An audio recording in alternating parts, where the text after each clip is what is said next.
Всем привет. Да, маленькие техпроблемы, света больше нет. Так что будем разговаривать с вами вот так. И я надеюсь, вы меня слышите. А раз вы меня слышите, значит, все будет хорошо. Напоминаю, чтобы писать сообщение, я только хотел написать сообщение, как вырубили свет. Чтобы писать сообщение, нужно просто подписаться на канал. Да. Чтобы написать сообщение, оставим такое вот сообщение. И не нужно ждать там 5 минут. Вот, я оставлю вот это вот маленькое сообщение, такую напоминалочку.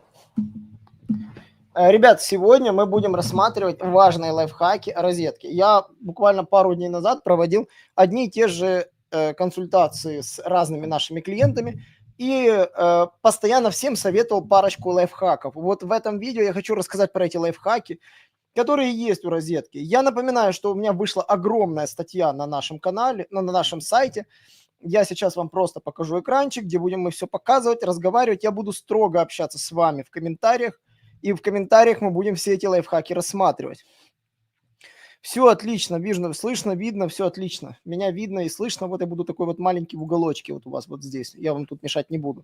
Что мы будем рассматривать? Конечно же, этот сайт и, конечно же, все секреты, которые есть. Напоминаю, есть очень-очень хорошая и большая статья, почти на час чтения. Да, ее реально читать около часа. И в ней вот, собственно, и рассказываются те лайфхаки, которые нам нужны. Кто читал внимательно, молодец. Обязательно поставьте лайк под этим видео, если статью уже почитал. Я буду очень рад. А кто не читал, давайте самые важные вещи, которые мы будем смотреть. Первое, что есть у розетки, но нет у большинства интернет-магазинов, особенно те, которые используют OpenCart, другие подобные движки, это система фильтров. Первое, что мы будем рассказывать, это эту систему фильтров, как она реализована. Я у себя когда-то писал статью, называлась «Структура интернет-магазина». Я про нее рассказывал в других видео. И в этой статье, я ссылочку специально отправлю сейчас всем в чатик. В этой статье я подетально рассказывал, как работает этот фильтр розетки. Я сейчас вам его покажу наглядно и расскажу кое-какие нюансы, которые в статье еще не учтены, надо будет ее обновить. Парочку моментов нужно будет сюда добавить. Как они работали? Они прорабатывают всю семантику, как есть. Вытягивают всю семантику, которую можно вытащить по запросам. Тянут они при помощи ее, сами знаете, кучи тулов. Я подскажу вам, как вытаскивать семантику при помощи серпстата. У кого есть серпстат, самый простой способ тянуть ее оттуда. Можно тянуть через Ahrefs, но мы покажем на примере серпстата. Они берут вот просто главный ключ. Вот, допустим, вот берем бытовая техника. И в бытовой технике все, что у них продается, да, давайте вот кофемашины возьмем. Сейчас свет вырубили, кофе мало, неудобно сделать, конечно же. Но мы возьмем кофемашины и попробуем заскочить, конечно же, к нам в серпстат. Давай, пускай меня. Вот. И, конечно же, покажу, как вытягивается вся эта семантика вот на этом этапе. И давай быстрее. Вот, мы берем наш ключ кофемашины. Берем ключ и смотрим. Смотрите. Вот у вас есть ключ подбор фраз. Вот все, что вот здесь видно, то вот здесь вот можно вытащить вот так вот все ключи. Их, видите, 8000 ключей. Нам все не нужны. Я для удобства себе делал разные фильтры, которые оставляют только то, что имеет частотность более-менее адекватную, больше 9. Вот. Тут их все равно 3000 ключевых слов. То есть все, что вот это вот вытаскивается по кофемашинам, вот это все мы берем. У этого серпстата появилась классная штука, называется intent. Вы можете отсортировать сразу запросы по интенту, то есть вот тут выбрать здесь себе intent, содержит все, и вы ставите то, что вам нужно. Нас интересует, конечно же, коммерческий, транзакционный. Вот. Транзакционный – это тоже связано с покупкой. Вот. Ну и дальше нужно будет повытаскивать все, что не нужно с ремонтом, с запчастями. Вот то, что нам нужно оставить, можно так вот перебирать. Это такой достаточно простой способ, но можно вытащить все, что касается кофемашин. Есть другой способ, про который мы узнали не так давно, если использовать фильтр похожие фразы. Суть заключается в том, что у Serpstat есть классная штука сила связи. Кофемашины, вот если мы возьмем, да, и возьмем фильтр, давай, вот у нас этот фильтр, который сила связи больше, чем 3, он вот предложит нам, конечно же, сколько, он не предполагает, кофемашина, давай так.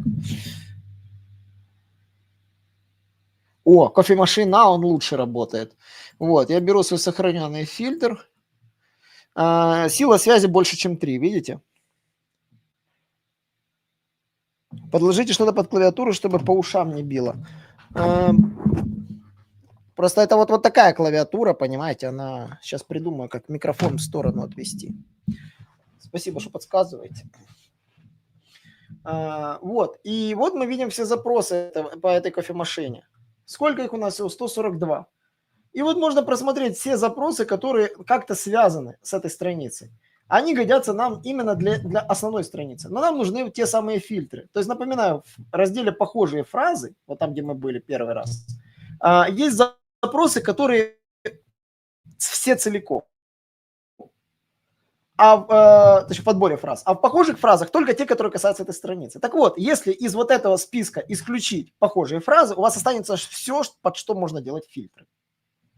И, конечно же, розетка под все делает фильтры. Если мы зайдем на их кофемашины, увидим, что у них под все есть странички. Давайте посмотрим, какие у них фильтры вообще реализованы. Здесь мы заглянем как раз в другой сервис, который называется Ahrefs. Вот. И в этом сервисе мы как раз сейчас увидим именно то, где они по кофемашинам вытягивают трафик. Вот. Не сильно больше стучит, напишите там да, нет, я буду стараться аккуратно нажимать. Извините за подлагивание, да. Я параллельно могу и здесь, кстати, проверить, давай. URL начинается вот так вот.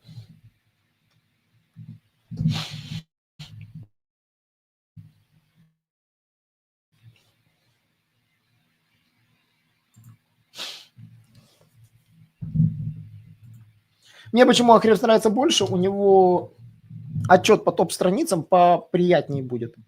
Вот. Суть заключается в том, что вы должны, вот у вас, если огромный интернет-магазин, у вас же огромное количество вот этих названий товаров. То есть вы делаете себе карту ума, где есть все эти товары, вот по одному, по два, то есть вот категориями идут. И вбиваете, вытягиваете всю семантику целиком, вот все, что есть.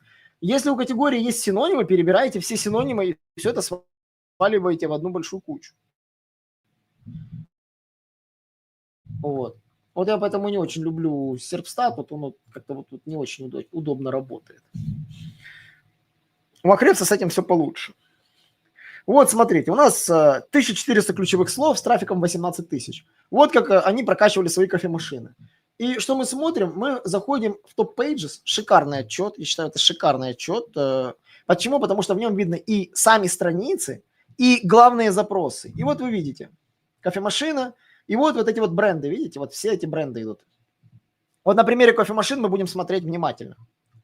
Смотрите, под кофемашину Philips у них существует отдельная страница.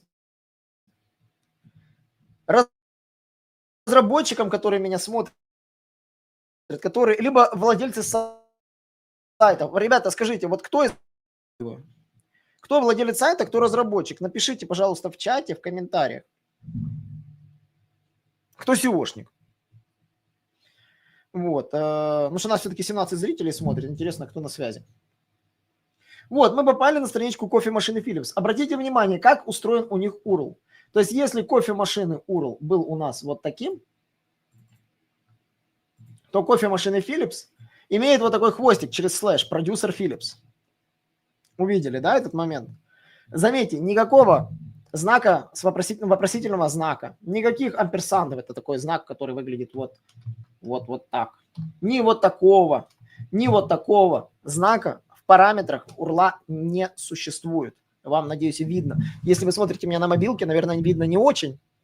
Но если вы смотрите меня на десктопе, я вот выделю. Вот так у них никогда не будет. Ни один URL не будет иметь этого знака. У них всегда будут подобные знаки.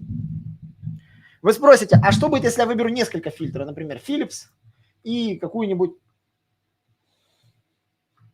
для молотого кофе.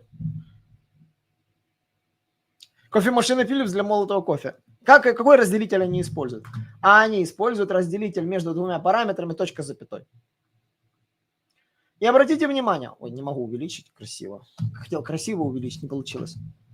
Не используют точку с запятой между параметрами. И обратите внимание, для бренда у них, владелец SEOшник, отлично, вот давайте поздороваемся с вами, Игорь, Wooder Legion, вот Виктория с нами, Коста-Рика с нами. Это мой любимый дизайнер, спасибо, что помог. Да, Света вышла, Роман, все правильно, да. Никита, добрый день, добрый, Стефанович. Вот, всем еще раз привет, всех здравствуй, да, вот все, вот люди уже подтянулись, уже будем. Смотрите, для смешивания двух фильтров они используют точку с запятой как разделитель между урлами. Если вы работаете с какими-то модулями, с какой-то системой, продумайте это в своих модулях, чтобы если выбирались два фильтра, 2, 3 или более фильтров. Я вот сейчас выберу вам меланж, кто в Дюну играл, знает, что такое меланж, книгу кто читал. Добавьте, вот еще раз, смотрите, оно стало молотый, меланж, да, вот это подобавлялось. Фильтр уже сбился, но обратите внимание, они все через точку с запятой. Вот раз точка с запятой, вот два точка с запятой. Вот, то есть никогда не используется вопросительный знак, никогда не используется амперсант, либо что-то другое. Даже слэши не используются. Заметьте, что вот эти все фильтры, которые находятся за Coffee Machines, они лежат в пределах одного слэша. Ну, вот там вот так вот видно, понимаете, да? Показано на экране. То есть они в пределах вот этого одного слэша и находятся. О, прожали лайки, да, Дмитрий, здравствуйте еще раз. Прожали лайки, реально, накидывайте лайков. Итого, что мы поняли? Урлы не генерируются через вопросительный знак. Все. Они все попадают в индекс. Даже вот эта страничка, она индексируется. Может, она не имеет трафика, но она индексируется. Обратите внимание, RobotStack Index Follow Canonical сам на себя. В каких случаях у нас будет Canonical не сам на себя? Смотрите, по умолчанию розетка для всех фильтров одного уровня делает фильтр открытый к индексации. Для комбинации из двух она их по умолчанию закрывает, но потом открывает. Открывает, когда по семантике есть трафик. То есть если под этот фильтр есть трафик, она его открывает. При этом title и description генерируются по шаблону, но руками прописывается H1. То есть руками пишем H1, но при этом title description генерируется строго по шаблону. Ничего другого, там ручного прописывания тайтлов розетка не делает. Для экономии времени они нашли просто грамотный шаблон. Обратите внимание, начинается он всегда с большой буквы, да, то есть он прописан с маленькой буквы по умолчанию. H1 он по умолчанию прописывается с большой буквы. Но вот здесь вот он вставляется. Заказываете кофемашины Philips для молотого кофе, заказываете, и здесь идет он с маленькой буквы. Но при этом все остальное идет, как прописано, явно видите, руками, да, для Philips большой буквы. То есть вопрос маленькая и большая буква для разработчиков решается только в тайтле и в description. То есть title и H1 начинаются с большой буквы. Обратите на этот момент внимание. Шаблон для тайтла копируйте в наглую. Вот просто, вот если вы интернет-магазин, который работает по всей Украине, копируйте в наглую, вместо розетки пишите что-то другое. Шаблон выглядит так. H1 купить в Киеве, Украине. Все. Резонный вопрос, наверное, кто-то... Вот, смотрите, Игорь Шишка задает вопрос, какие комбинации фильтров индексируют, какие нет. Давайте смотреть внимательно. Молотый Philips индексирует. Не индексирует. Вот этот момент запишите себе. Если я выберу Philips и что-то еще, DeLonghi, например. Вот я выбрал Philips и DeLonghi. Эта страница по умолчанию будет закрыта. Она будет иметь H1. Смотрите, для фильтров, которые бестолковые, у него есть логика определенная, когда бестолковые фильтры. Это когда комбинации из 3 фильтров, и она не прописана вручную. Это когда комбинации из 2 фильтров из одной категории срабатывают просто данные вот этой основной страницы кофемашины. Title description будет просто этой страницы. Ну, а страница будет no index, no follow. Google даже эта страница не скармливается, потому что она бестолковая, и Google на нее даже не перейдет. Ну, не заиндексирует ее, даже если на нее загуляют. Теперь обратите внимание на момент. Если я выбираю Давайте, Philips, я не знаю, как кофемашина. Давайте все-таки сгоняем в DeLonghi. DeLonghi самая известная марка кофемашин. Я сам пью кофе с этой машины. Давайте, которые... Вот, с автоотключением. Вот возьмем. Кофемашины DeLonghi с автоотключением. Понимаете? Вот он называется фильтр автоотключения, а тут явно руками прописано с автоотключением. То есть не тип механизма, типа дополнительная функция автоотключения. Если надо бестолково, когда фильтр разработчики пишут, тут будет кофемашины DeLonghi, дополнительные функции кофемашины, автоотключения. Вот такой вот страшный H1. Такие есть сайты, и у меня есть такие даже примеры. Я пытаюсь говорить, нет, H1 нужно писать руками, поэтому нужно создать интерфейс, чтобы для комбинации фильтров можно было ручками прописать H1 на 2, на 3, на 4 языках, сколько языков у вас есть на сайте. У розетки 2 языка на розетка.com.ua и еще 2 языка на розетка.pl. Да, у них еще есть польский сайт. Да, не забываем, что Hreflang прописан у всех страниц. Нормально. То есть Hreflang и русской и украинской версии существуют одинаковые. Многие спрашивают, а как писать нам ЧПУ, на каком языке? Розетка пишет на английском, иногда на русском. Украинская версия ЧПУ у них совпадает с украинской. Это удобно, потому что программно проще это делать. Ну, там, добавили UA, не добавили UA. Вот и все. Поэтому этого достаточно. Не надо изобретать велосипед. Розетки это работает вот в чистом виде. И не только в розетке. Я сейчас анализирую Еву. Там такие моменты точно так же есть. То есть нет такого, что ЧПУ украинской версии вообще вразрез отличается от ЧПУ русской версии. Не нужно этим заниматься. Не занимайтесь, не напрягайте голову. Лучше надо поработать над тем, чтобы Hreflang просто работал. Теперь смотрите, Hreflang, раз мы говорили про комбинации фильтров. Что будет, если я выберу 2 фильтра? Какой будет Hreflang в этой странице? Давайте посмотрим. Он все равно будет, даже то, что страница бестолковая. Потому что он прописан скриптом, он скриптом подтягивается.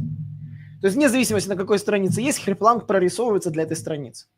Вот этот момент важен для разработчиков. Мне это в статье не рассказывал, потому что я думаю, вот сегодня видео как раз и будет шикарным дополнением к этой статье, которая вот у меня написана. Кто будет читать, тот будет читать. То есть запомнили, комбинация из 2 фильтров в одной категории вот так вот закрывается на основную. Если комбинация из 2 фильтров и для этой комбинации что-то прописано, то есть, например, вот если мы вот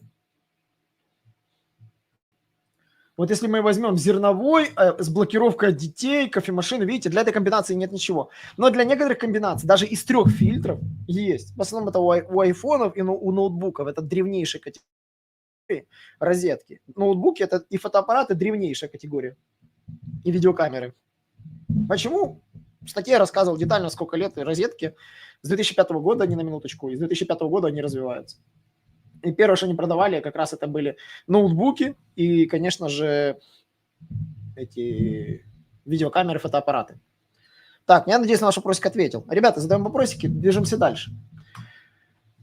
С фильтрами тоже разобрались. Как реализованы фильтры, когда вот у нас, допустим, вот мы находимся здесь, как реализованы фильтры в плане canonical, я объяснил. То есть если фильтр прописан, вот такая комбинация. Если фильтр не прописан, то тут noindex, nofollow, без всяких костылей, canonical можно даже не указывать. Можно оставить его пустым, если страница noindex, nofollow.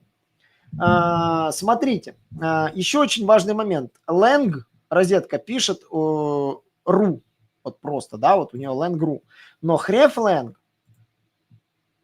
у них отличается ru.ua и UK.ua, потому что есть код lang и код Hreflang. Это разные коды.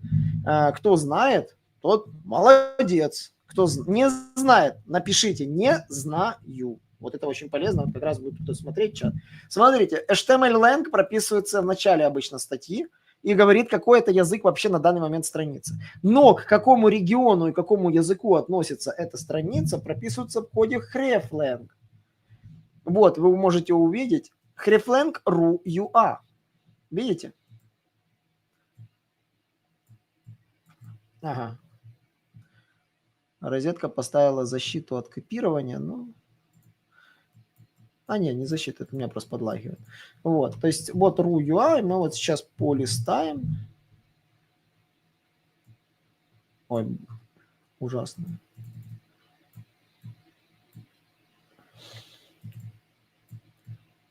И вот rel alternate прописан для украинской версии. Вот через link rel alternate hreflang прописываете другой и указываете другой для другой языковой версии странички. Надеюсь, с этим понятно. Hreflang будут всегда у вас шаблоном потягиваться. Если у вас страницы будут по той же логике строиться, проблем не будет. Возвращаемся к нашей странице. Вы обратили внимание, что есть у них страница с Харьковом, а еще есть страница с Одессой. Но у них нет привычных урлов. Но умный человек, у кого есть Ahrefs, уже, наверное, посмотрел, что это странички пагинации.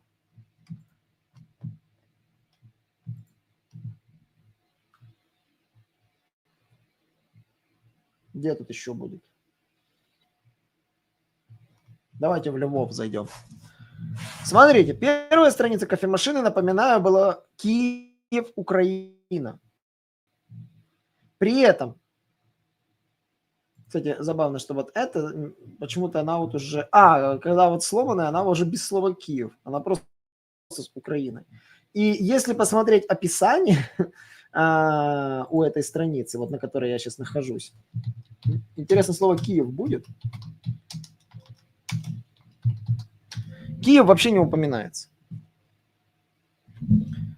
Но если мы зайдем на вот страничку Харьков, напоминаю, это страничка пагинации.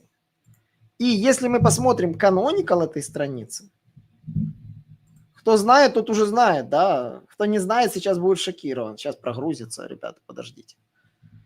Canonical будет сам на себя. То есть пагинационная страничка кофемашины Page 2. Тоже никаких вопросительных знаков, ничего. Использует пагинацию сама на себя. И обратите внимание title и description. Вот просто, ребята, вот кто впервые это увидел, напишите, увидел впервые. Я в комменты читаю, у вас просто чатика нету. Напоминаю, чтобы писать сообщения, просто нажмите подписаться на канал и пишите сразу в чате. Я буду видеть. Так, Харьков. Давайте поищем, сколько раз встречается слово Харьков. 12 раз. 12 раз встречается слово Харьков в описании. Вот. Перечислены филиалы, где не работают. Слово Харьков, кофемашина в Харькове, кофемашины в Харькове, ассортимент кофемашин в Харькове. Ребята, GPT может написать для вас такой текст. Сэкономить кучу денег для вас. Реально кучу денег может сэкономить. Вы можете на эти странички пагинации. Так вот, вы сделали правильно, но потеряли кучу трафика. Сколько? Можете вот открыть статью, посмотреть, сколько трафика потеряли. Вам-то нужно всего лишь для страниц пагинации, особенно там, где очень много товаров.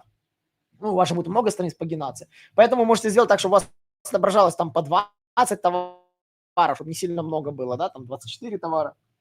И вот здесь этот текст сгенерировать для каждой странички пагинации. Вот от 2 до 9 на минуточку, это у вас целых, получается, 9, 2, 3, 4, 5, 6, 7, 8, 9. 8 городов. Вот. Интересный вопрос Игорь Шишка задает. Почему не сделали фильтр по городу, посадочная страница для индексации? Смотрите, если вы создадите фильтр по городу, вы создадите доп-страницу с доп-страницами пагинации. То есть у вас на каждый город будет отдельный URL, и там будет куча страниц пагинации под каждый город. Правильно я понимаю? То есть у вас будет сети, а странички пагинации будут page 2, page 3, page 4. Вот сколько городов у нас, сколько всего у нас есть, да, ну, много. И вам придется это все каким-то чудом закрывать. Вот, вам придется все это чудо закрывать. А это вот перебор на одну категорию, такое количество страниц. Представьте себе, у вас 10 страниц пагинации на категорию. Умножаем это на количество городов и получаем у вас сотни страниц, которые нужно индексировать в поисковой системе. Они же прекрасно понимают, у них сотни тысяч, миллионы, возможно, страниц, которые надо индексировать. Каждое умножение страниц вызовет проблемы. Если вы перейдете на Конфи, у Конфи есть эта штука с городами, они закрыли все комбинации городов от индекса, потому что схватили зомби-фильтры, когда у вас огромное количество страниц, точнее, которые являются зомбими, они нулячие. У вас огромное количество страниц в индексе, которые не имеют никакого трафика. Вообще. И они позакрывали их, потому что все знают, что нужно закрывать все, что нулевое. Как сделать анализ сайта на зомби? Самый простой способ – это взять Screaming Frog и прогнать весь сайт, подключив Google API, аналитику и Search Console, и сравнить все страницы, по которым было 0 посещений вообще за период, да, и 0 заходов с поисковой системы. Ну, то есть вот, сопоставить эти два нуля. Где будут нули в двух случаях, да, можно такие страницы вообще сносить и забывать про их существование. Вот просто. Это зомби, они не нужны. Если за годы люди туда не заходили, можно брать там диапазон 16 месяцев, 12-16. И посмотрите, что вы увидите. Screaming Frog вам четко выдаст список этих урлов, вы найдете, что это за урлы, каким образом они собираются, и просто закроете их от индекса вообще. То есть вешается на этот весь список tag no index no follow. Поэтому смотрите.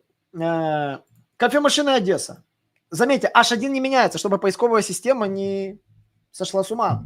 А поисковая система видит вроде бы страницу пагинации, но страница пагинации заточена под геозапрос. И у этой геостраницы четко прописан текст, заточенный под этот геозапрос. И это позволяет ей ранжироваться и ранжироваться в топах. И Николаев есть, СЭР. Где это заканчивается? Заканчивается это обычно на 11 страницах.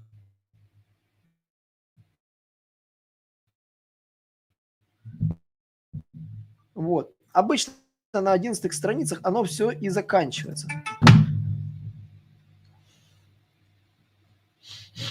Вот. Понимаете? Вот. И давайте тогда посмотрим более внимательно. Нет, извините, звонили. Так, на 11 странице что мы увидим? Вот мы увидим, смотрите, вот как раз Woody Religion, смотрите, на 11 странице у них уже идет закрытие. Где эту штуку делать? Где эту штуку реально делать? Ее нужно делать только на вот верхних уровнях. Допустим, кофемашины, там какой-то бренд. Ну, давайте кофемашины Bosch возьмем. Ну, Bosch мало, давайте где вот, DeLonghi. Я уверен, что кофемашины DeLonghi Page 2. Да, вот все, мы на DeLonghi, да, на DeLonghi. Если мы перейдем на Page 2, я не увижу кофемашины DeLonghi куда-то. Вот.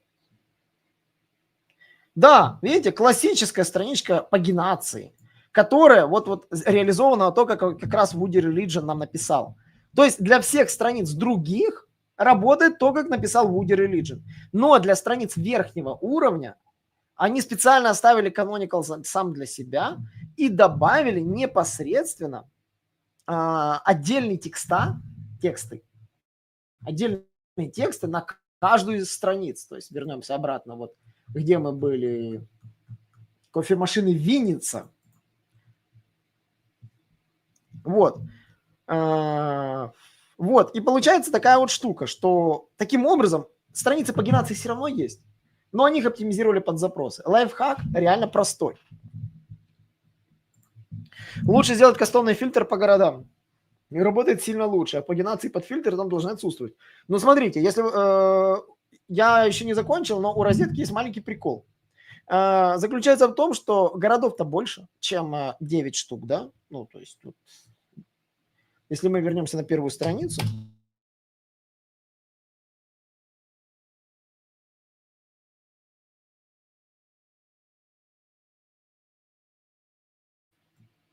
давайте посмотрим внимательно. Вот, да, нормально они напихали. Да, туда и пихаются все эти ключи, потому что не просто так все это делается.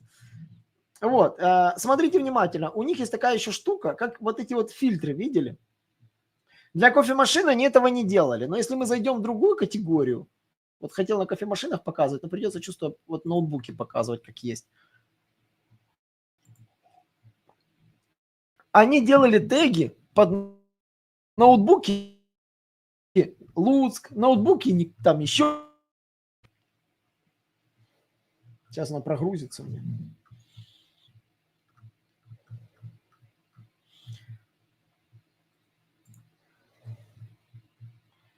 Очень долго прогружается она, конечно. Вот, видите, ноутбуки Житомир, ноутбуки Винница. Вот давайте вот откроем вот отдельные странички. Они делали специальный такой фильтр, я его называл, знаете, вот есть закон 66, да, в «Звездных войнах». Кто смотрел «Звездные войны», напишите, да. Там был, по-моему, приказ 66, да, по-моему, где за джедаями охотились. Так вот, я охотился за этим тегом 111 610. И я вот решил посмотреть, что это вообще за такой фильтр.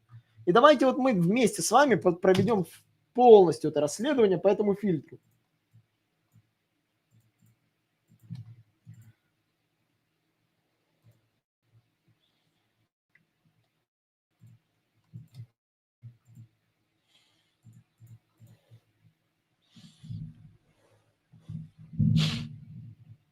И вот этот фильтр, один только этот фильтр, да, на нем висит в поиске 156 страниц. Он висит на ноутбуках в основном. Вот вы видите, да, что только ноутбуки. Я потом искал похожие, они появляются, ну, у них номер, у каждой страницы свой. Ну, то есть, и вот этот вот фильтр 11610 для ноутбуков, это так называемые вот такие вот теги, под которые они вот там создавали свои, видите, каждый раз свои. И здесь и города, здесь и для кого ноутбук, и за столько-то денег. И вы видите, это позиция, это трафик запроса. И они по этой позиции, по трафику собирают себе нормально так органику. То есть если мы возьмем вообще, здесь, конечно, так не смогу красиво вывести на основном отчете, но этот только один фильтр дает им, давайте посмотрим, сколько, да, 12 960 трафика в месяц. Один этот фильтр, который приклеен к ноутбукам. То есть вот вам нетбуки, то есть видите, вот это какой-то отдельный фильтр, который не присутствует в основном фильтре. То есть я вот этот фильтр 11610 вот здесь не нашел, то есть его нет здесь. То есть они отсутствуют в том виде, как они вот есть, я вот пытался найти, это не они. То есть они не продублированы, понимаете? Они существуют отдельно. Поэтому вот этот момент нужно понимать. Есть еще другой фильтр. У них называется он теги. Сейчас я выведу теги.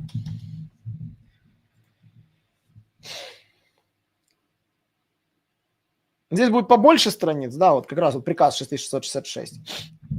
Причем они бывают очень разные, эти теги, они идут... Вот я на Xiaomi, когда находил, оказывается, что вот есть Xiaomi бренд, да, но Xiaomi Redmi Note это какой-то отдельный тег 11. Вот вы видите, теги Xiaomi Redmi Note 11. И его здесь нет. В фильтрах его не существует. Он есть только, если вы будете лазить вот в этом облаке тегов. Вот он здесь добавлен. Что это значит? Розетка по умолчанию создает фильтр так, как она видит свои товары. Потом все, что не попадает в эти фильтры, но семантика под это существует, напоминаю, с чего мы начинали наше видео, да, сбор семантики и отсев тех слов, которые идут на основную страницу, и те, которые остаются дальше. То есть вот чем хорош этот... Здесь вы выкачиваете в ключевых словах... Давайте верну обратно. Вот, моя кофемашина. Вот, вы выкачиваете, подбор фраз, выкачиваете все слова и исключаете похожие фразы из того моего фильтра, где сила связи была больше 3. Вот, этот фильтр у меня.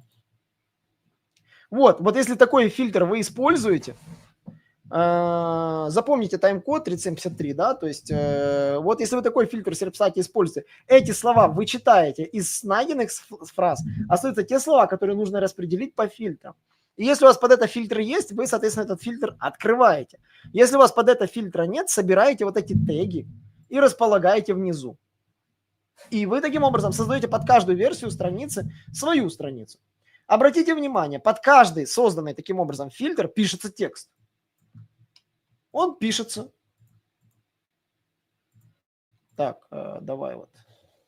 Можно его проверить. Этот фильтр говорит, что он написан искусственно, ну, написан человеком, но мы проверим на нашем инструменте. Потому что все тексты, которые я проверял в розетке, они были на 50, на 60% искусственные.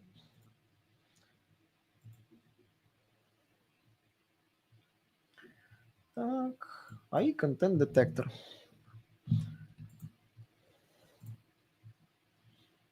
Я же залогинен.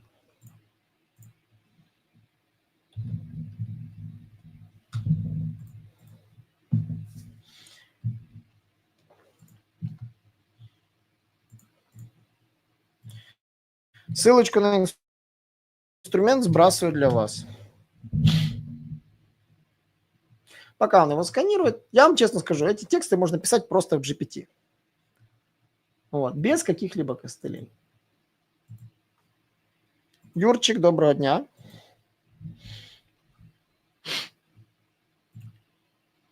Вот. Итого, с фильтрами, я надеюсь, из пагинации этот трюк мы уловили. То есть, выкачивая семантику, города, самые трафиковые, можно запихнуть в пагинационные страницы верхнего уровня.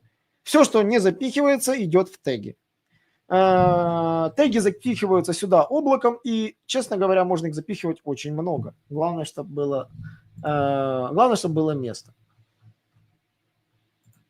Смотрите, еще маленький нюанс. Многие иногда ошибочно создают теги, которые примерно одинаковые. То есть просто слова, переставленные задом наперед, таким образом количество тегов увеличивается. Не нужно это делать. Берите один тег, который самый трафиковый. То есть ноутбук для подростков и для подростков ноутбук, возьмите только одну версию, которая более трафиковая. Google не тупой и понимает. Вот уже лучше все эти ключи, остальные вы в текст впишите той страницы, которая там нам нужна. Да, он был искусственный, full, AI-generated.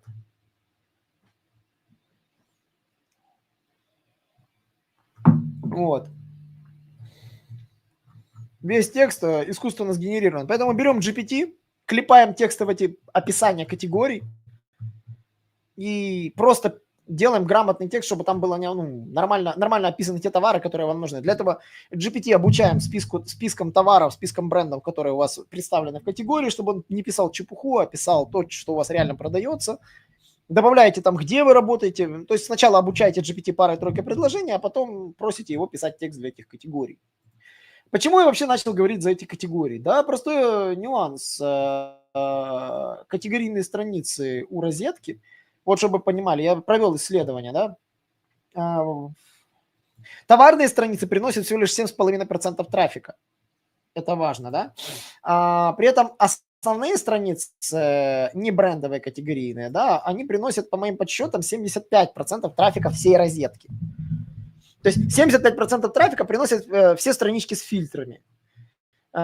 Странички с городами, вот эти, что вот мы как раз с вами обсуждали, пагинационные.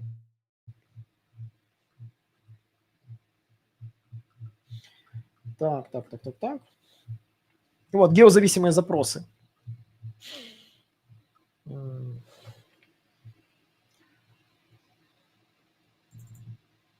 62 тысячи трафика в месяц. Не могу сказать, что это много процентов, но это действительно много. То есть очень много запросов я вот выловил именно вот на таких пагинационных страницах. То есть это реально очень много запросов.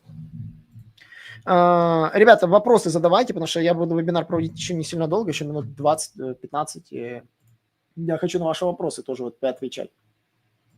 Третий момент, на что я бы хотел обратить внимание, это микроразметка. И чтобы копировать микроразметку, ребята, все, кто меня внимательно смотрит, вот такой плагинчик себе поставьте, потому что он работает быстрее, чем валидатор микроразметки. Я ссылочку вам прислал. Как ним пользоваться? Что нужно, на что нужно обратить внимание? Секрет розетки – это ее тоже секрет микроразметки в этих страничках. Я не буду рассказывать про то, что есть в статье, но я хочу, чтобы вот именно в микроразметке вы многие вещи отсюда сперли. Первое, что мы зайдем, давайте зайдем на главную. Мы зайдем на вот эту категорийную страничку, давайте вот. Кстати, про пагинацию, пока далеко не убежали в лес. У розетки есть кнопочка «Показать еще» и пагинация классическая. Не просто так, потому что именно благодаря этому Google видит все эти ссылочки и по ним гуляет. Видите, вот ссылку, он видит 7, 8, вот он их видит все. То есть если я зайду на 7,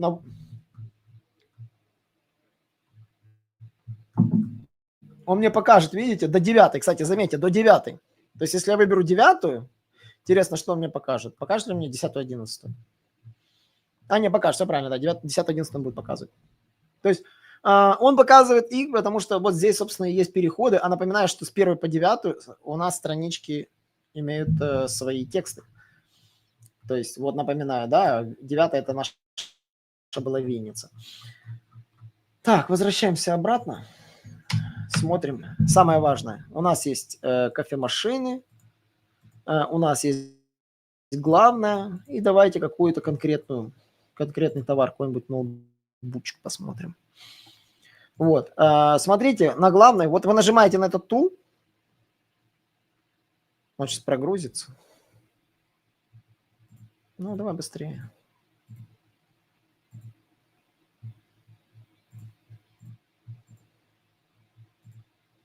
Вот он прогрузился, смотрите. Здесь есть несколько видов микроразметки. Веб-сайт и сайт-линк Searchbox. Сайт-линк Searchbox нужен для поисковика. Я вам ее тоже сейчас открою, покажу. Но мы смотрим самое главное микроразметку веб-сайт. Смотрите, очень важно прописать, как вы называетесь.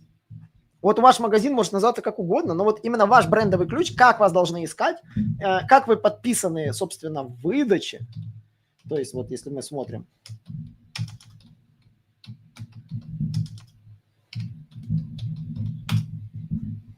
Вот вы видите, вот это вот сверху слово пишется вместо сайта, да? То есть если мы возьмем, вот вбьем просто розетку, да?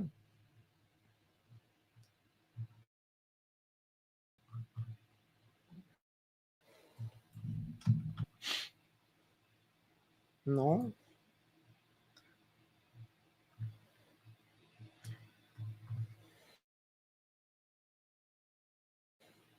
Вот видите,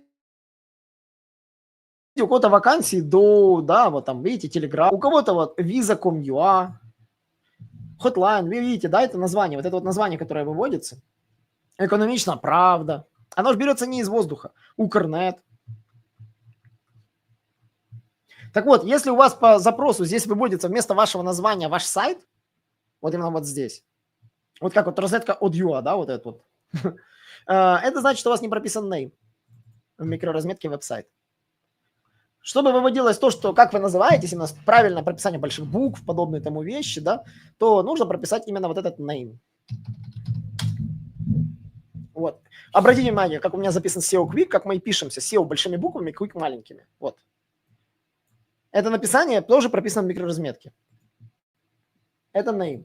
Очень важно alternate name.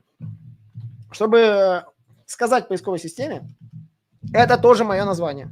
Брендовое. Мое название. Но оно alternate. Оно не показывается здесь. Пишется все в этой микрохе. Смотрите, potential action, search action. Это прописывается система, как работает у вас поисковик. Вот так работает у них поисковик. Вот у них вот поисковая строка выглядит именно вот так, то есть если вы что-то вобьете. А search string это переменная, да, то есть она обязательна, чтобы срабатывал этот potential action. И если вот вы просто вот скопируете вот это, а здесь вставите ваш URL, как выглядит результат поиска на вашем сайте. Вот, я отвечу на вопрос, Wood Religion. Вот, если вы вставите вот так вот ваш URL вашего поиска, то у вас будет выводиться вот эта штука в сниппете на главной странице. Вот то, что вы видите, да, вот так оно и будет выводиться. То есть поисковик по сайту. То есть если мы зайдем, не знаю, там, Foxtrot,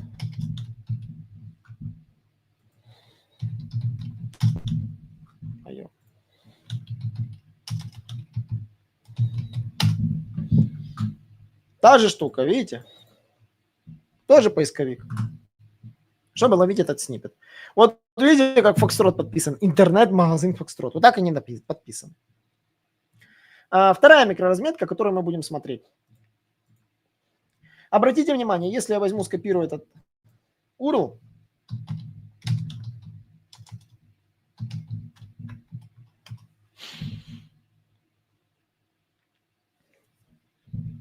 обратите внимание на вот эту часть сниппета. Звезды, отзывы, разброс цен и средний рейтинг. Это не обращайте внимания, это мой плагин Ahrefs. Как ловить вот такую штуку? Кто знает, я думаю, все знают, SEOшники очень многие знают, но многие допускают ошибки. Смотрите, ну, во-первых, breadcrumb должен быть, само собой, хлебная крошечка, да. Но очень важно прописать микроразметку продукт для категории. Продукт для категории многие не прописывают, потому что думают, ну я же на карточке товаров пропишу. Нет, продукт на категории пишется, и многие еще другие делают ошибку, продукт пишут для каждой карточки категории, вот для каждой есть продукт. Не надо этого делать, продукт должен быть один. Вот, и как он выглядит? Продукт, здесь name, это ваш H1. H1. Image – это первая попавшаяся картинка товара, либо если вы свою загрузите, можно свою загрузить. Description – ручками написанный description, либо, скорее всего, просто стыренный description из description. Да, стыренный description из description. Есть варианты, когда пишут специально его отдельно, есть варианты, когда тырят его просто с метатега description. Оба варианта хороши, но можно взять ленивый вариант розетки. Просто тырим метатег description сюда в микроразметку description. Бренд ставим розетка. Да, потому что это же не товар, тут все товары. Бренд розетка. Потому что оно поле, которое нужно обязательно заполнить. И вот здесь самое интересное. Offers. Вот такой вот раздел Offers. И в него включается вот то, что я выделил, входит в этот Offers. Type Aggregate Offer. У URL оставляем пустым. Price Currency обязательно гривна. Low Price. Наименьшая цена товара в наличии в этой выборке. Это формула разработчиков. Разработчики меня слушают, они записывают, наверное. High Price. Наибольшая цена в данной выборке с товаров в наличии. Offer Count. Сколько позиций выводится в данный момент в наличии. Availability in stock. Это пишем ручками. Следующий блок называется Aggregate Rating. И вот я его выделил. Aggregate Rating имеет следующие показатели. Type Aggregate Rating. Rating Value. Чуть попозже. Best Rating, Worst Rating. Это константы. Они должны быть 5,1. Rating Count. Количество отзывов, которые сделаны на все товары в этой выборке. То есть вот есть выборка, вы взяли, прокалькулировали, сколько вообще всего отзывов сделано на вот эти все товары, которые тут есть. И рейтинг value высчитывается среднеарифметическое. Если же у вас отзывов 0, этот блок не выводится. Вот просто если 0 их, вообще 0, он просто не прописывается. Теперь розетка не дураки и сделали то, что нормальные люди делают. Если на сайт, на товар нет отзывов, показывается кнопочка «Оставить отзыв» и нет звездочек. Вот этих пустых звездочек, когда нет звездочек. Вот идет «Отставить отзыв». Все.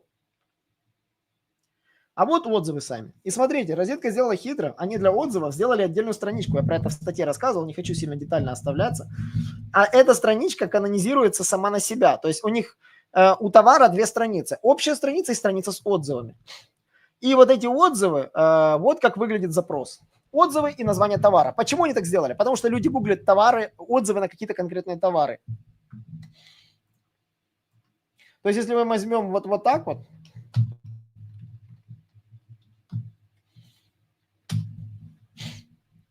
они будут на первом месте по запросу.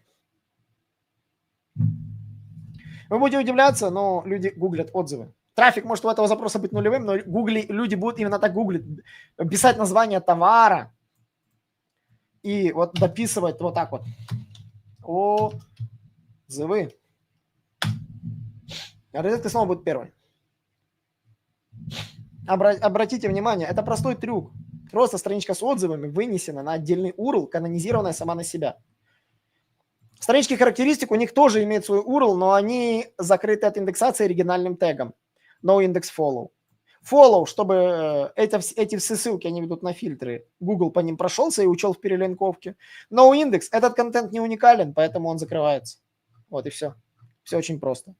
Но все ссылки, которые тут есть, как говорится в описании, все работают. Ну, генераторы сейчас в топах, поэтому, вот видите, генератор трехфазный. Сейчас они добавили везде.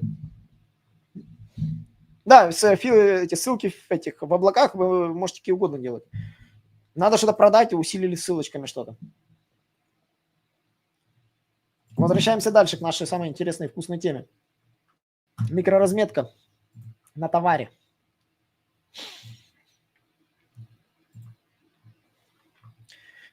Так, микроразметка на товаре. Я breadcrumb не рассказываю, потому что она одинаковая. Она у многих нормально сделана, и редко кто-то ее делает плохо. Смотрите, нюанс, который можно поучиться у розетки. Они через квадратные скобки в тег image добавляют не одну картинку, а все картинки. То есть вот у вас вот тут раз, два, вот все картинки товара, да, вот этого ноутбука есть. Они закидывают все картинки. Вот они идут все.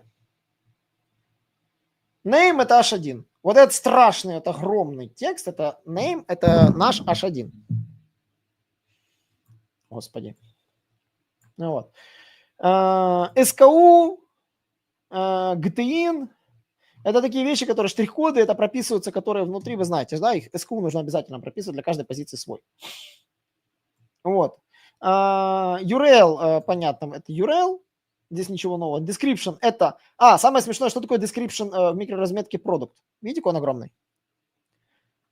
Description микроразметки product это просто скопированное в наглую все текстовое описание, которое тут есть. Вот весь текст. Вот просто Ctrl-C, Ctrl-V вот так вот взяли. И все.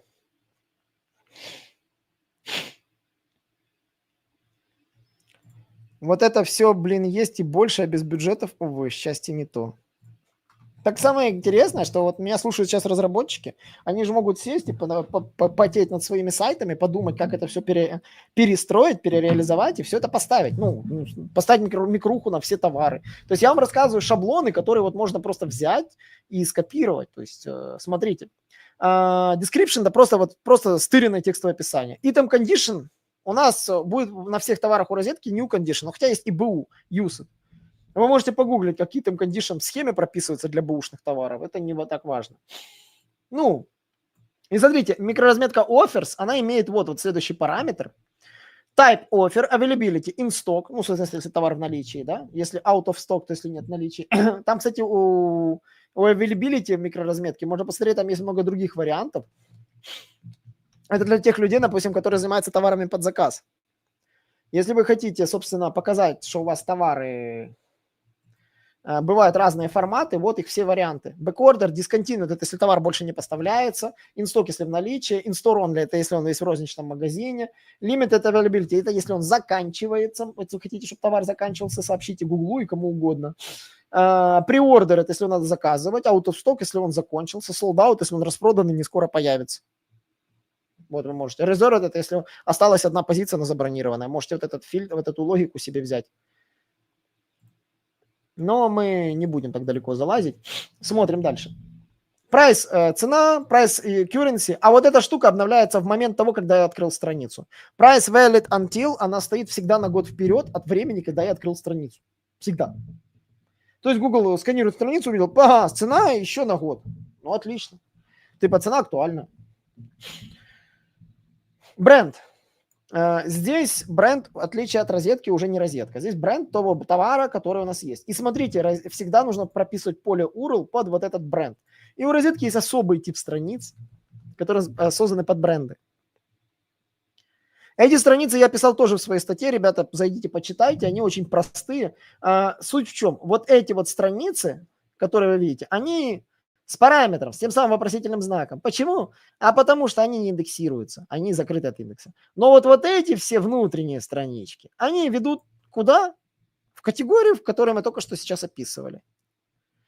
Вы будете спрашивать, а где эти страницы есть? Они есть только в микроразметке и только в фильтрах, ну, в этих, в характеристиках. То есть на вот эту страницу, вот на которой вот были продюсер Acer, попасть можно только, если вы ткнете вот в Acer именно в брендах.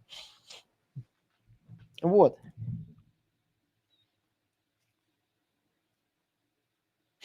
Отзывы на отдельной странице могут дублироваться с карточкой товара, если отзывов немного. Могут дублиться.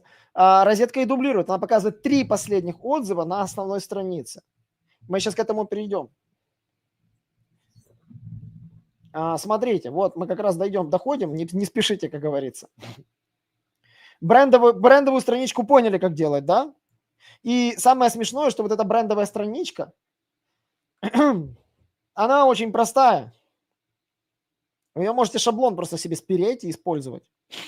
Бренд, купить товары от производителя в интернет-магазине ваш бренд. Производитель такой-то, в интернет-магазине ваш магазин, большой выбор товаров бренда, отзывы, цена, быстрая доставка, гарантия качества. Слова можете переставить, GPT вам в помощь, логику эту же. Смотрите, страница бренда, почему она закрыта от индекса? Она должна быть открыта. Некоторые бренды у них открыты. Это Acer закрыт, обратите внимание. А если Sensei?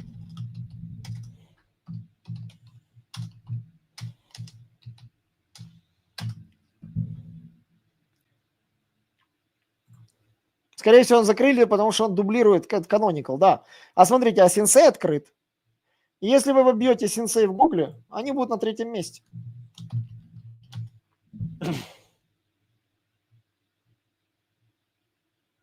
Можно и так.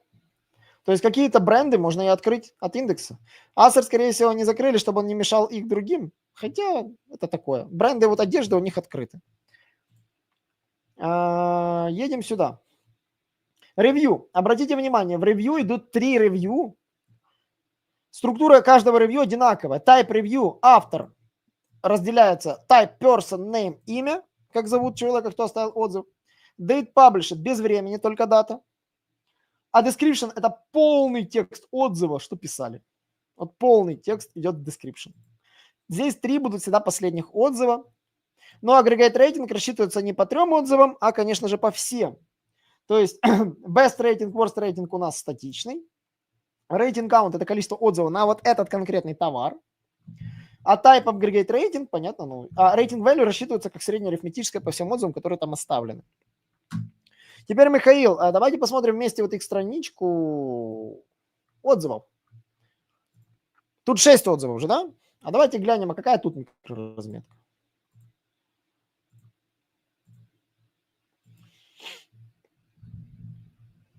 А тут тоже 3 последних отзыва. Обратите внимание, хотя отзывов больше. Тут отзывов-то поболее, да? Но микроразметки все те же 3. То есть она просто такая же самая, видите? Она копируется такой же самой.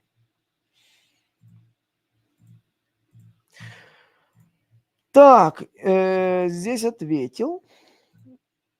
Вопрос по поводу волатильности позиции сайта после августовского апдейта. Смотрите, по поводу всех последних апдейтов я ничего не могу такого сверхкардинального сказать, кроме того, что поднялись сайты, которые у них нет пустых страниц.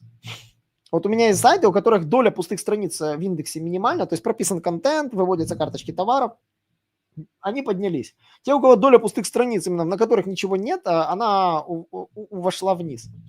Еще, кстати, очень интересный момент – это описание карточек товаров. У меня есть сайт, который занимается оптом, торгоптом, торгует оптом всем чем угодно. Там ведра, крышки закаточные, вот все что угодно. Они описание для товаров пишут, реально там пару строчек и коротенькую табличку с характеристиками. Все. Из-за того, что у них все товары прописаны, категорийные страницы, на них написан какой-то текст небольшой. Оно все очень-очень быстро растет. И апдейт нас, мы даже не заметили. То есть мы не заметили, чтобы был какой-то апдейт.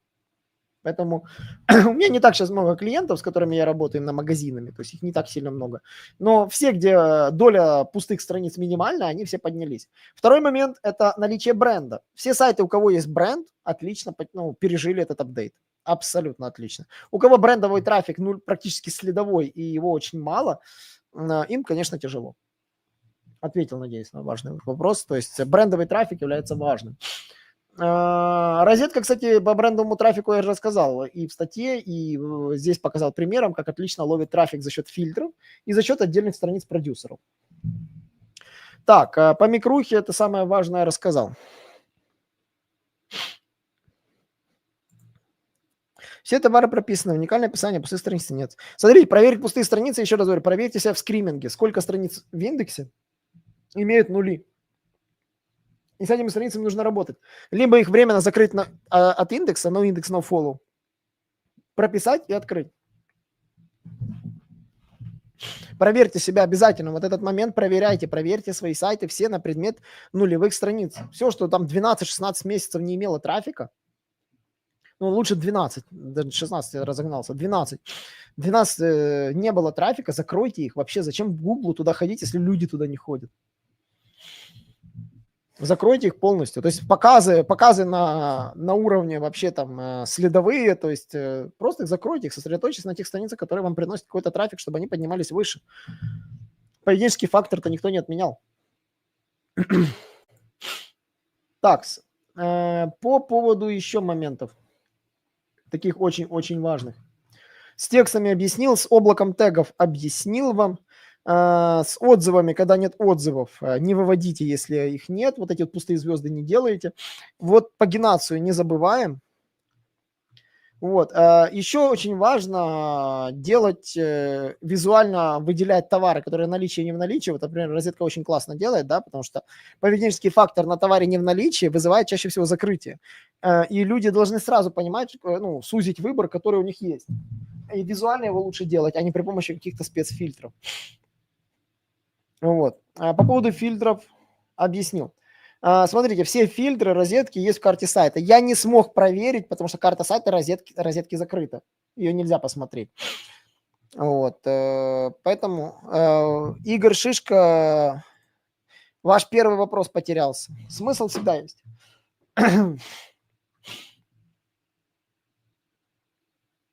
Так, еще очень важный момент, на что бы я бы хотел обратить внимание с точки зрения SEO-шки. Давайте вот мы сейчас глянем на розетку еще разочек. Например, у розетки есть такая ситуация, вот, например, как iPhone. Давайте вот посмотрим какой-то 15, да, давайте вот возьмем вообще. Keyword содержит. Keyword, давайте. iPhone 15 возьмем. Нет, давайте уже 16. Че мелочиться? Скоро уже 17 будет осенью. Капец, время летит. Вот мы видим, да, вот как они вот хоп, и так вот пошли вверх, да, ловить трафик. Так вот, у них через популярные запросы. Давайте 15-й. 16-й вижу, они еще продвигают пока по хитрой системе. Через тех популярные запросы, кстати. Вот. Отлично это можно увидеть на пятнашке. Да, вот был пик, когда у них там нормальный трафик, вот они себе живут на этом 15-м айфоне.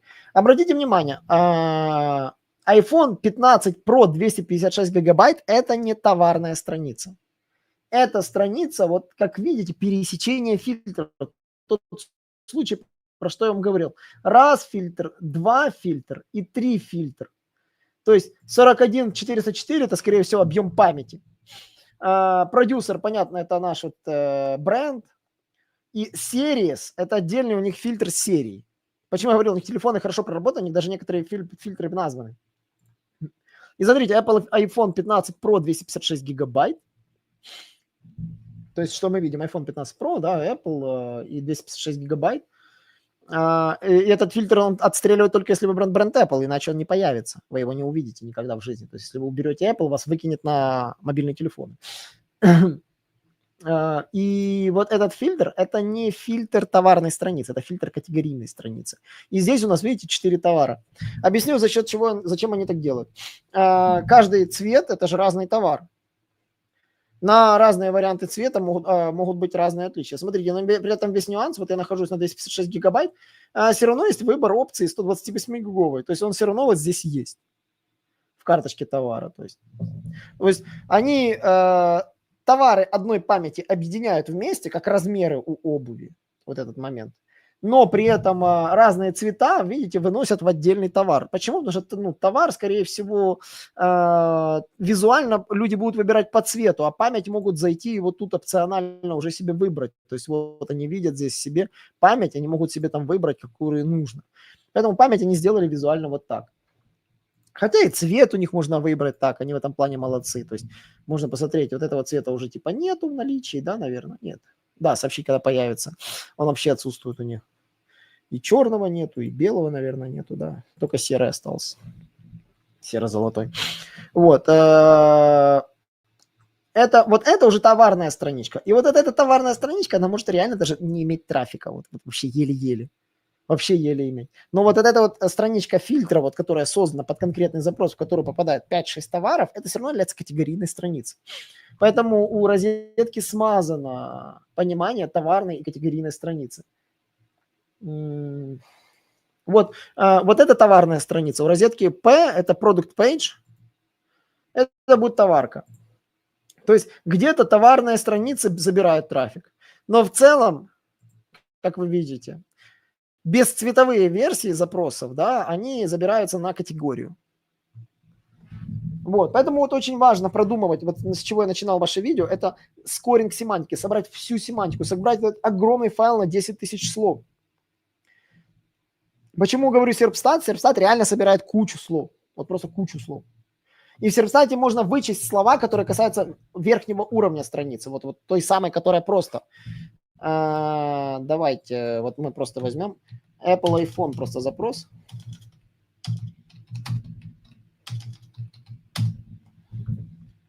Вот мы возьмем вот подбор фраз. Меня кто-то выбил из коллег.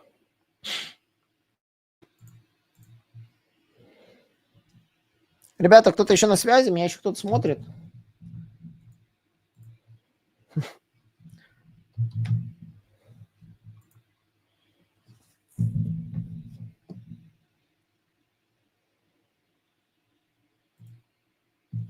То есть, если мы берем наш запрос Apple iPhone, да, ключевая фраза, какой-то умный серпстат, я люблю.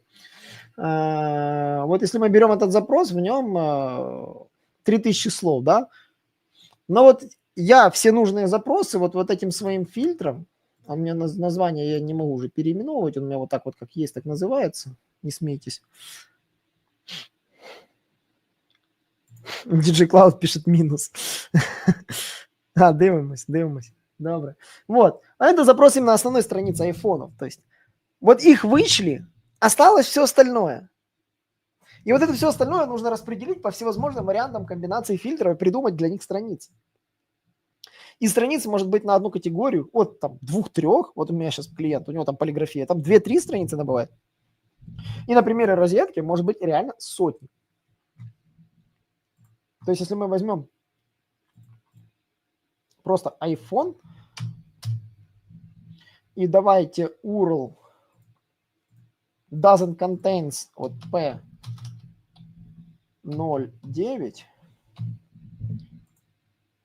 doesn't match regex, вот так вот.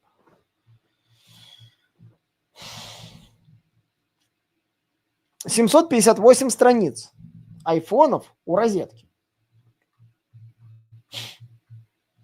Есть еще стекла, не забывайте, это тоже запросы, да, то есть как бы и стекла, и кабели, чехлы, и наушники, то есть, но если мы хотим именно mobile phones, ну давайте добавим себе and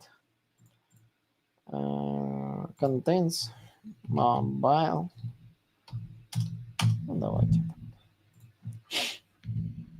чтобы не был слишком длинный URL. 496 страниц. Смотрите, еще чехлы попадают. Mobile phone все-таки надо, mobile phones. То тут cases. Ладно. Давайте без чехлов. Меня интересует только сколько айфонов.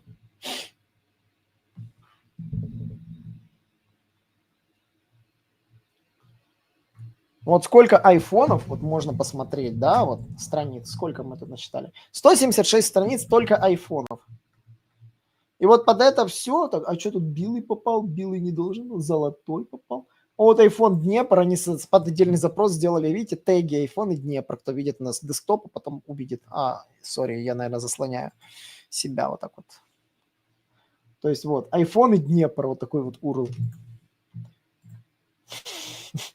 То есть перебираются все запросы и решается, что с ними делать. Это будет теговая страница, это будет комбинация фильтров. И многие решения не принимаются сразу. То есть, вот, давайте все переберем. Нет, они выбирают все, что нужно. Вот под это дали задачу разработчику, сделали, контент нагенерировали, залили. Под вот эту страничку iPhone и Днепр, пожалуйста, взяли и сделали себе страничку. Все, iPhone Днепр. Что у нас с Днепром? Давай. iPhone Днепро еще сделали себе доп. Ссылочку. Текста никакого нету, просто iPhone и Днепр. Вот все. Title, description H1 сделали и не парились. iPhone и купить Днепр. Вот вам яркий пример. Так. Юморист. Дмитро. Ребята, я надеюсь, я много чего нового рассказал. Если было что-то новое, напишите, да, было что-то новое. Если что-то старое было, что вы уже и так знаете, напишите, Николай, мы все знали. Мы на вас подписаны, либо сами делали аудит и смотрели. Дайте какой-то фидбэк, я еще пару минут с вами побуду, поотвечаю на вопросики. И, конечно же, как говорится, при свечах закончим как раз наш вебинар. О, да, Stone было много нового. Смотрите, я, в принципе, многие вещи рассказал в своей статье. Вот я ссылочку на статью продублирую сейчас вот просто здесь вот в виде ссылочки. Вот она вот тут здесь. Вот. Вони вручну то все пропрацюють. Мають на тройку на своєму рушії. DigiCloud, дивіться, будь ласка, у них є свій движок Obox, він повністю ручний. Вони створюють автоматизації, щоб людина могла залити ті запити,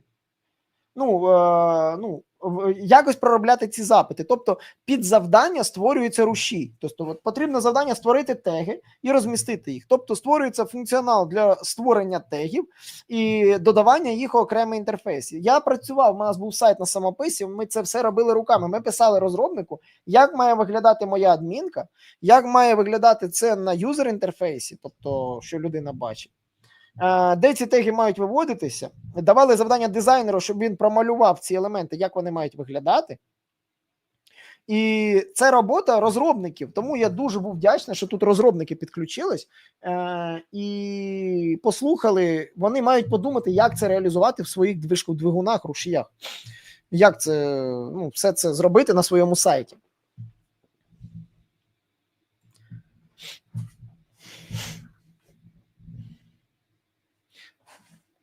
Да, вот интересный вопрос, как это сделано. Потому что, например, сайты, которые на OpenCart, для них нужно полностью переписать свою систему решения этой проблемы. И иногда ты начинаешь думать, а нужен ли мне этот OpenCart? Может реально собрать движок какой-то с нуля? Или взять какой-то готовый уже другой движок самописный и на его базе что-то развернуть. Я рекомендую разработчикам, может, реально полазить по GitHub, посмотреть все эти вещи, и посмотреть, может, кто-то выкладывает, есть движки сайтов, кто-то выкладывает какие-то элементы. Обратите внимание, что Google периодически тянет сниппеты фото другого товара. Чем это может быть связано? Смотрите, Google тянет сниппет товара с микроразметки Facebook Open Graph. Я совсем про нее забыл вам рассказать. Вот вспомнили, и как раз. Смотрите, в сниппет категории у нас вот есть категорийная страничка, да, вот мы сейчас заходим в нее, есть так называемая social микроразметка Open Graph. Видите, вот этот OG image. Вот этот OG image, вот который у вас прописан, вот он и будет тянуться. Сейчас мне нужно заскочить на Edge свой и зайти на Facebook Debugger.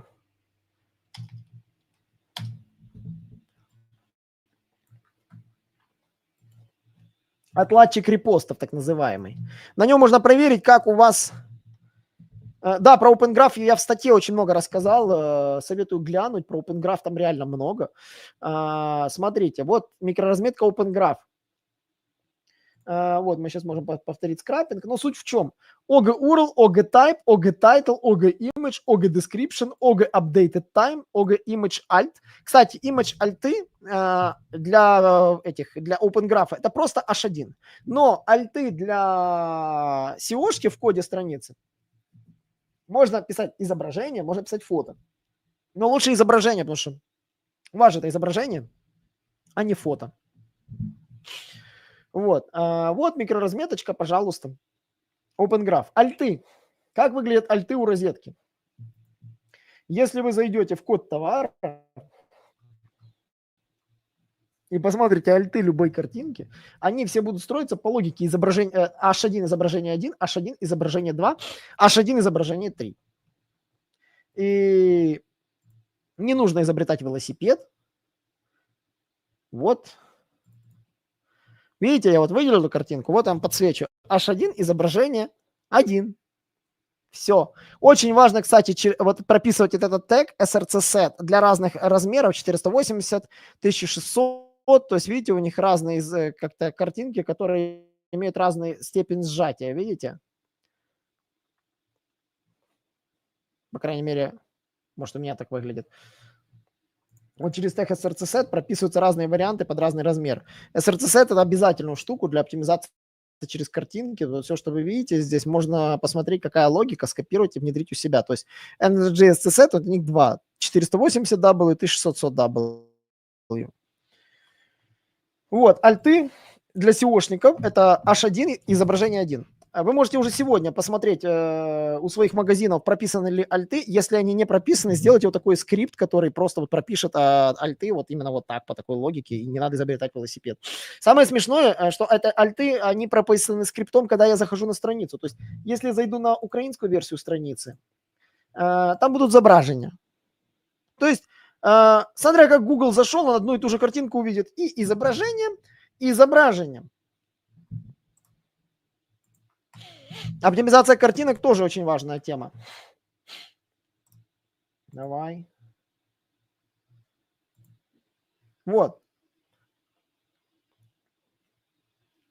Зображение 1, видите? Кава машина. То есть H1 украинский копируется, и зображение 1 прописывается сюда.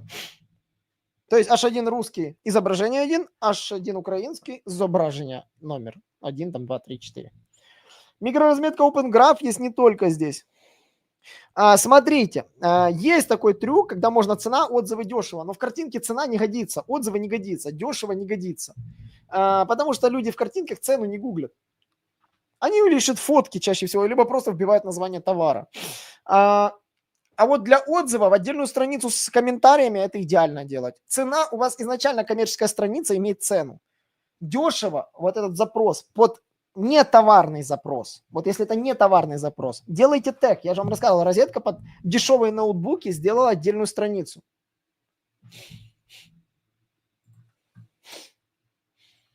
Интересно, есть iPhone дешево? Вот самый дорогой iPhone, вот он, пожалуйста, дорого. Специальный URL, теги дорогие. Можно делать. Дорогие смартфоны, видите? Забавно. Ну, ранжируется по запросу самый дорогой iPhone. Ну, кто-то ж гуглит-то, наверное, и ловит. Про микроразметку Open Graph для категорийной страницы еще посмотрим, давайте. Вот мы тут были на айфоне, который был Titanium.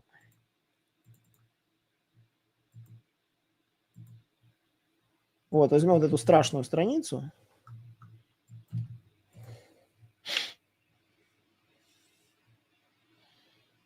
Ну, я понял, в тег-тайтл картинки можно писать цена, вид, звук, дорого. Смотрите, выглядит оно вроде бы неплохо, но почему-то розетка так делала, но перестала делать. Причина мне до сих пор неизвестна. Они раньше лупили теги, вот эти все, во все что угодно. Но теперь они испарились и остались местами только в дескрипшене. Причем максимально естественно обыгранными. Я копался в веб-архиве и встречал в альтах именно все что угодно. Но потом осталось только изображение и все. Смотрите, вот это под нашу страничку iPhone 256 гигов. Вот наш альтик. Вот наши, смотрите, что есть. Image, description, title, URL, type и картинка. Картинку где ты взял? Image. Вот эту картинку. Картинка – это первая картинка из категории, подтягивается автоматом. То есть вот эта картинка. Она вот была, видимо, первая из категории, то есть был черный по умолчанию, вот она и залетела в микроразметку. Может, им все равно, да? Ну, на самом деле, я же говорю, они раньше писали ключи, цена был ключ, но потом перестали делать. Может, это оказалось как-то на пессимизации, потому что у розетки были качели в трафике, и, возможно, они поставили просто изображение. По микроразметке самое важное рассказал. Категорийная страница должна быть Open Graph, и на товарной странице должен быть Open Graph. Да, вообще, по-хорошему, Open Graph нужно везде, чтобы везде работал. Например, если я отправлю свою статью, которая вот у меня есть, в какой-то мессенджер, например, сейчас вот. Не запущу я сейчас мессенджер во время записи трансляции. Вот. Если я отправлю вот ее в мессенджер, эту статью, у нее подгрузится картинка, причем картинка, которая отсутствует на сайте. То есть вот если мы зайдем в код, то найдем вот этот OG image. Вот такую вот картинку, которая подгрузится, если вы будете отправлять эту статью. То есть можно вручную написать свои картинки. Вот я сделал вручную свои картинки. Этой картинки на сайте нет. Ее просто нет. Видите, я тут еще даже без бороды. Так, я думаю, будем закругляться. Батарейка у меня не резиновая. Ребята, всем огромное спасибо.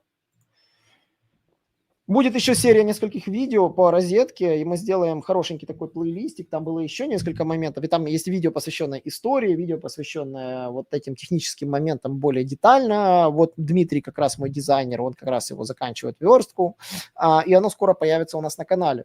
Я рад был, что мы сегодня пообщались. Это наша новая рубрика. Трейлер не удалось загрузить из-за отрубления света. Трейлер будет позже. По Еве тоже будет видео. Я закончу исследование, оно не будет на следующей неделе, может, в конце месяца. Там сложно, там целая детективная история.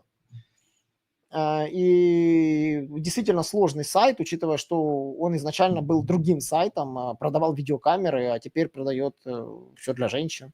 Очень много интересных историй. Интересно, каким чудом этот сайт так разделился. Смотріть, DigiCloud, ви можете потім переглянути, ефіри я не видаляю, цей видалятись не буде, він залишиться на каналі. Дуже цікаве було спілкування, тому буде цікаво, щоб ви теж передивилися спочатку.